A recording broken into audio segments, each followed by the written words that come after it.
Welcome to the most foul true crime. From notorious criminals and unsolved mysteries to chilling tales of deceit and murder, we bring you the most compelling and detailed stories from around the globe. Today, in no particular order, we are counting down the top 10 unsolved mysteries from South Africa. These cases have baffled investigators, haunted communities, and left families seeking answers for years. From mysterious disappearances to brutal murders, each story is a testament to the dark and enigmatic side of human nature.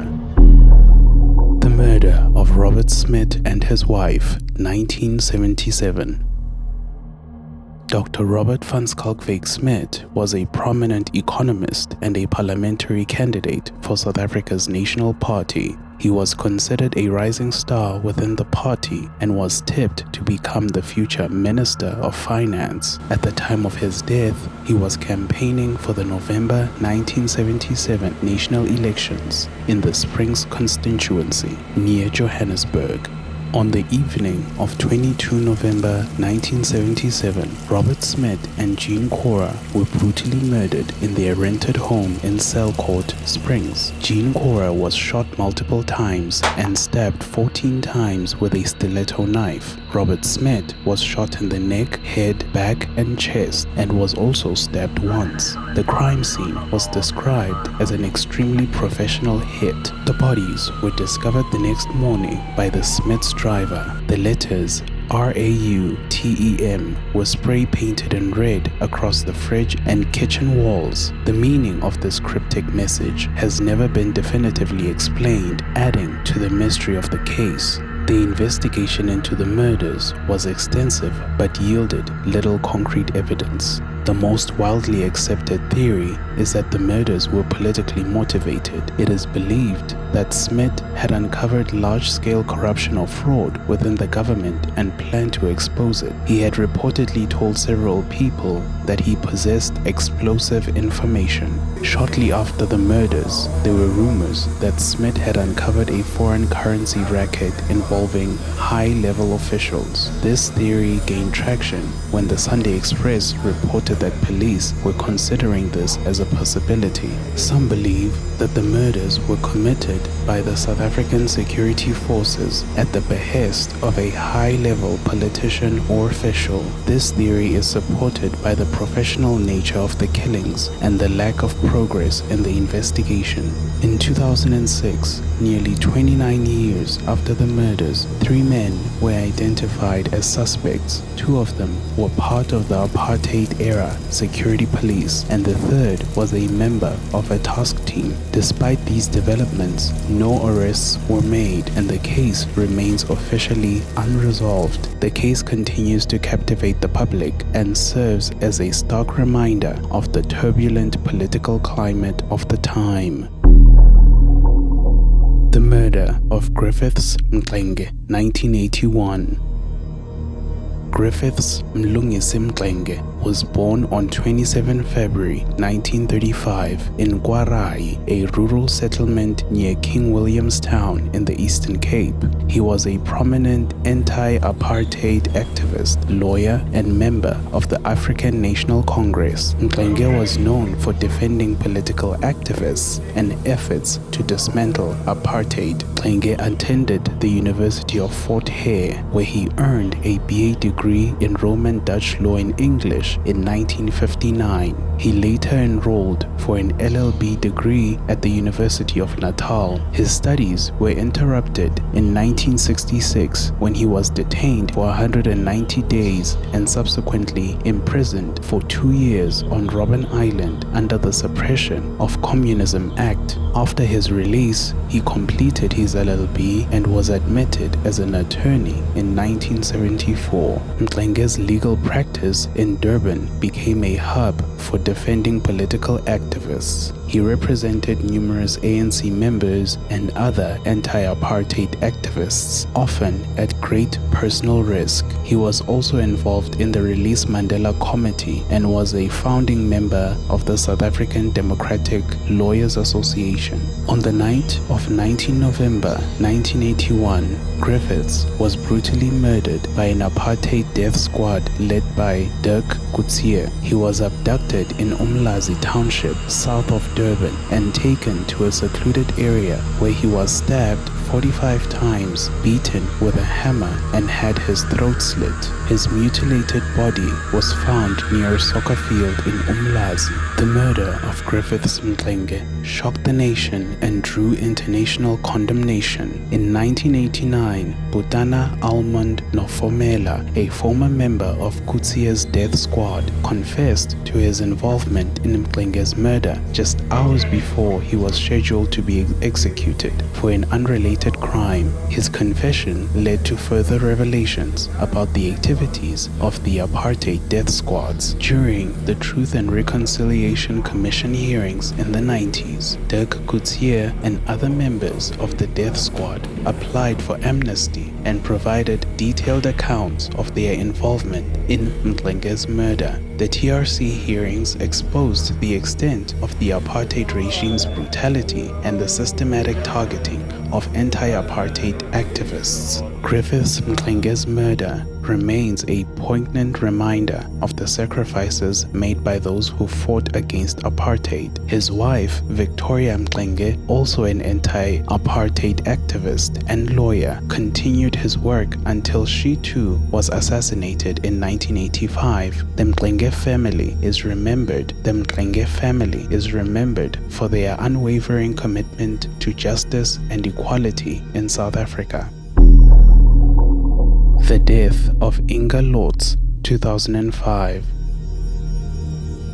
Inge Lotz was a 22-year-old postgraduate student at Stellenbosch University studying mathematical statistics. She was known for her intelligence, beauty, and promising future. On 16 March 2005, Inge was found brutally murdered in her apartment in the Welgevonden estate, Stellenbosch. She had been bludgeoned and stabbed multiple times. Her body was discovered by Christo Pretorius, a friend of her boyfriend's flatmate. The police quickly focused on Inge's boyfriend, Fred van der Vyver, as the main suspect. Fred, an actuary, had spent the previous night at Inge's apartment and was the last known person to see her alive. He was arrested in June 2005 and charged with her murder. The trial began in February 2007 at the Western Cape High Court. The prosecution's case relied heavily on forensic evidence, including a fingerprint allegedly belonging to Fred was found on a DVD cover in Inge's apartment. A bloodstain on the bathroom floor was claimed to match the tread of Fred's shoes. An ornamental hammer, a gift from Inge's parents, was suggested as the murder weapon. In November 2007, Judge Dion van Zyl acquitted Fred van der Vyver of all charges. The judge criticized the police investigation and dismissed the forensic evidence as unreliable. The fingerprint evidence was particularly contentious, with experts disagreeing on its validity. Following his acquittal, Fred van der Vyver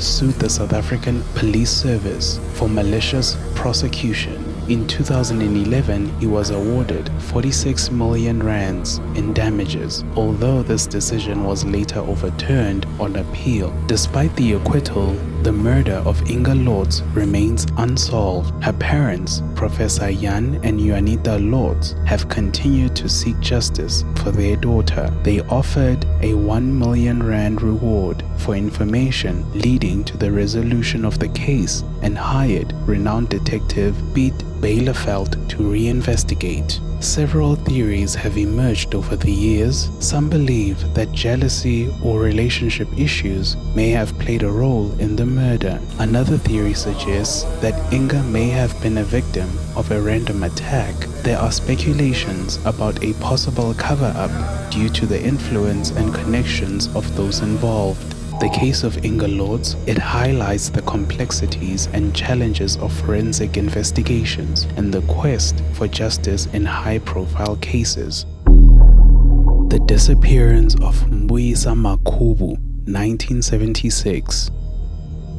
The case of Mbuyisa Makhubu is a tragic and mysterious chapter in South Africa's history, but it is important to clarify that Mbuyisa Makhubu was not murdered. Instead, he disappeared under mysterious circumstances after becoming an iconic figure during the Soweto uprising in 1976. Mbuyisa Makhubu was born in 1957 or 1958 in South Africa. He became an accidental hero during the Soweto uprising on 16 June 1976 when he was photographed by Sam Nzima carrying the dying Hector Peterson, a 13-year-old boy who had been shot by the police. The Soweto uprising was a series of protests led by black school children in South Africa. The protests were sparked by the government's decision to enforce Afrikaans as the medium of instruction in schools, which was seen as a way to further oppress the black population. On 16 June 1976,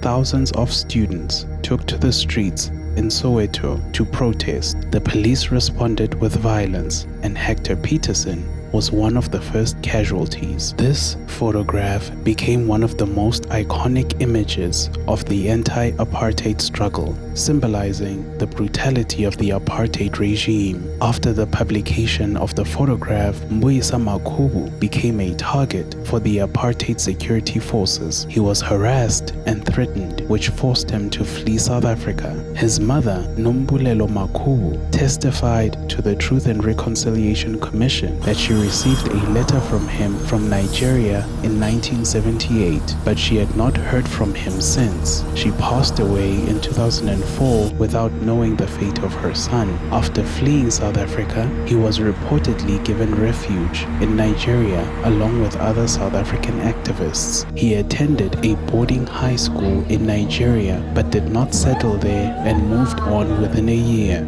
In 2013, claims emerged that a man imprisoned in Canada on immigration charges was Makhubu, but DNA tests did not substantiate this claim. Mbuyisa Makhubu's disappearance remains one of the many unresolved mysteries of the apartheid era. His act of bravery on 16 June 1976 continues to be remembered and honored. In 2020, a heritage plaque commemorating Makhubu was installed, and a documentary titled Through the Cracks provided some previously untold details about his life. The disappearance of Zephany nurse, 1997.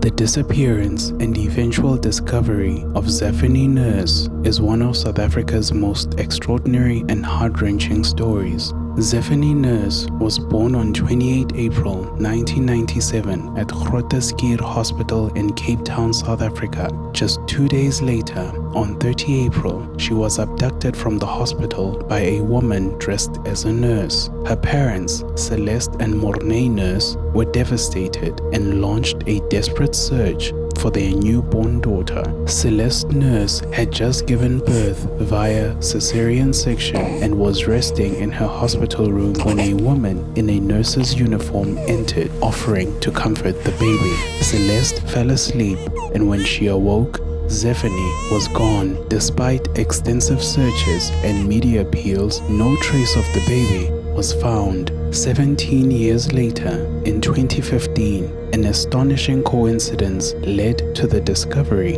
of Zephany nurse. Cassidy nurse, the younger sister of Zephany, started attending the same high school as a girl named Mxenge Solomon. Friends and teachers noticed a striking resemblance between the two girls. Cassidy mentioned this to her parents, who became suspicious and contacted the authorities. A DNA test was conducted, confirming that Mxenge Solomon was indeed Zephany nurse. The revelation was both joyous and traumatic for the families involved. Zephany had been living just a few kilometers away from her biological parent under the name Mxenge Solomon. The woman who had raised Zephany, Lavona Solomon, was arrested and charged with kidnapping, fraud, and contravening the Children's Act. In August 2016, she was found guilty and sentenced to 10 years in prison. Lavona claimed she had adopted Zephany legally, but her story was dismissed by the court.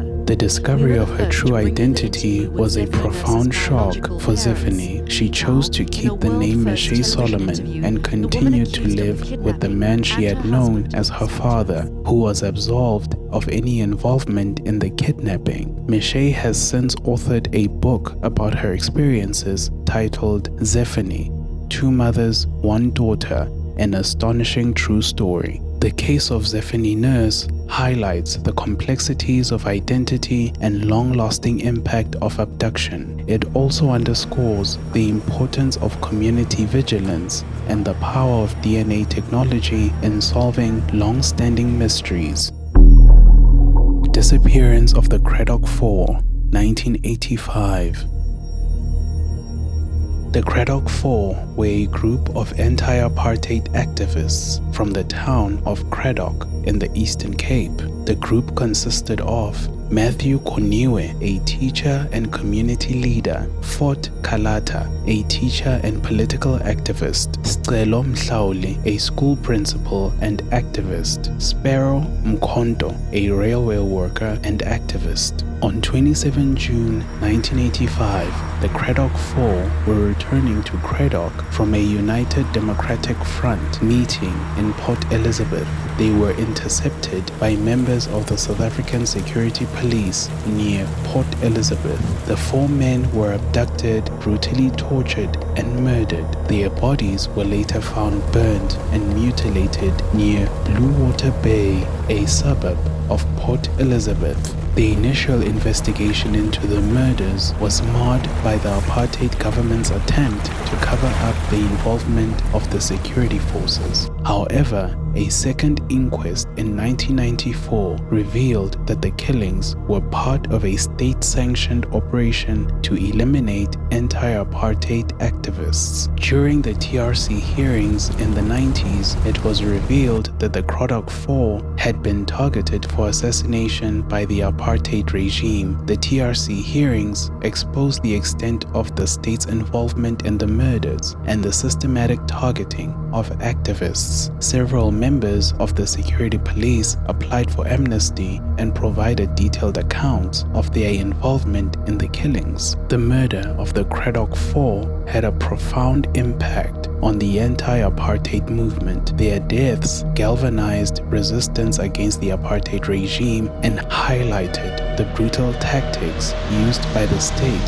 to suppress dissent. The Cradock 4 are remembered as martyrs of the struggle for freedom and justice in South Africa. The Cradock 4 are commemorated annually, and their legacy continues to inspire new generations of activists. Their story is a testament to the courage and sacrifice of those who fought against apartheid. The Helderberg Disaster, 1987.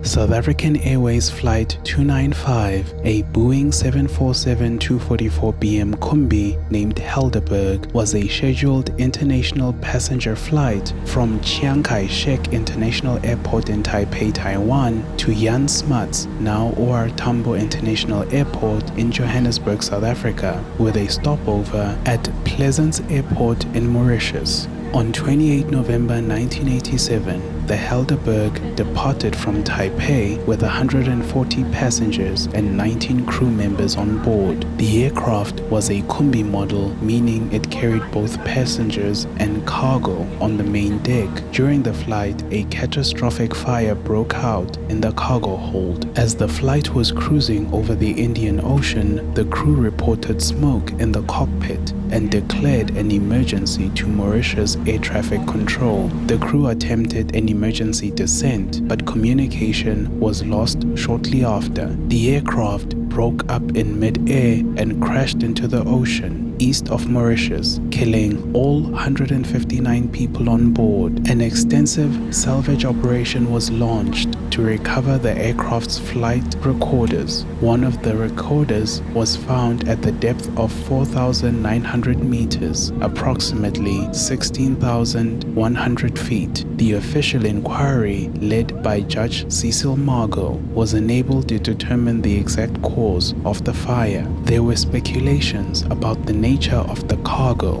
with some theories suggesting that it included dangerous or illegal materials. Through the TRC, it was revealed that Umscore, the corporation supplying the South African military with much of its equipment, had sometimes smuggled weaponry on commercial passenger flights. The Sunday Times also published an article alleging that new evidence has been found supporting the theory that illegal weapons brought down the plane, one of many such revelations. The incident fueled suspicions about the South African apartheid government's involvement, with theories suggesting a cover-up. Initial speculations included the possibility of a terrorist attack, but no evidence was found to support this. The Helderberg disaster remains a deeply emotional and controversial topic in South Africa. Families of the victims have called for the investigation to be reopened multiple times, seeking closure and answers. The incident also highlighted the need for improved safety regulations and emergency procedures in aviation. Despite the passage of time, the exact cause of the fire that led to the Helderberg disaster remains unknown. The mystery continues to captivate and haunt those who remember the tragic event. The Gert van Rooyen abductions, 1988 to 1989. The case of Gert van Rooyen and his accomplice Joey Haarhoff is one of South Africa's most notorious and chilling unsolved mysteries. Cornelius Gerhardus van Rooyen, commonly known as Gert van Rooyen, was a South African pedophile and serial killer. Born on 11 April 1938, he had a history of criminal behavior, including theft and sexual assault. In 1988, he began a relationship with Joey Haarhoff, who became his accomplice in a series of abductions and murders. Between 1988 and 1989, Van Rooyen and Haarhoff abducted at least 6 young girls aged between 9 and 16. The known victims are Tracy Lee Scott Crosley, 14, disappeared on 1st August 1988 from Randburg near Johannesburg. Witnesses saw her getting into a VW Beetle. Fiona Harvey, 12, abducted on 22 December 1988 from Pietermaritzburg. A white Ford Bantam pickup linked to Van Rooyen was seen at the scene. Joan Horn, 12, disappeared on 7 June 1989 from Pretoria. Odette Barker, 11, abducted from Kempton Park in 1989. Anne-Marie Wappenaar, 12, disappeared from Kempton Park in 1989. Yolanda Wessels, 12, abducted from Pretoria in 1989. Van Rooyen and Haarhoff used various methods to lure their victims. Haarhoff often posed as a social worker or a friendly woman, offering rides or gifts to the young girls. The victims were then taken to Van Rooyen's home in Capital Park, Pretoria, where they were sexually assaulted and murdered. The case took a dramatic turn on 11 January 1990 when a 16-year-old girl managed to escape from the Van Rooyen's house and alerted the police. Realizing that the authorities were closing in, Van Rooyen and Haarhoff fled. On 15 January 1990, cornered by the police, Van Rooyen shot Haarhoff and then himself in a murder-suicide. Despite extensive searches and investigations, the bodies of the missing girls were never found. Some believe the bodies are buried in remote locations, possibly near the beaches of KwaZulu-Natal, where Van Rooyen and Haarhoff often vacationed. Another theory suggests that the girls were sold into human trafficking rings. There are speculations that Van Rooyen and Haarhoff were part of a larger pedophile network. The case remains one of South Africa's most haunting and unresolved mysteries. The families of the victims continue to seek closure, and the case is periodically reviewed by the authorities. The story of Gert van Rooyen and Joey Haarhoff serves as a grim reminder of the dangers that lurk in society and the enduring quest for justice. The death of Solomon Mahlangu, 1979.